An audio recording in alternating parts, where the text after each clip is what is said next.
È verosimile, con i dati che abbiamo oggi, che la prossima settimana sarà bianca, quella dopo probabilmente sarà gialla.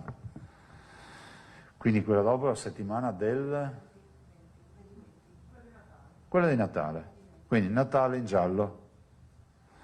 Natale in giallo che porterà restrizioni con l'uso della mascherina all'aperto e bypasserà le restrizioni della riduzione dei tavoli, dei posti a sedere, ad esempio nei ristoranti, con il Super Green Pass.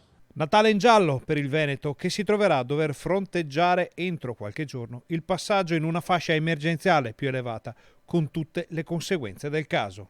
Questo è il segno dei tempi, è il segno del fatto che questo virus, pur placcato dalla vaccinazione, questo è un dato chiaro, oggi ci sta nuovamente mettendo sotto pressione.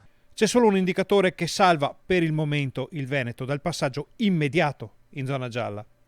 Siamo ancora in una fase nella quale riusciamo a gestire.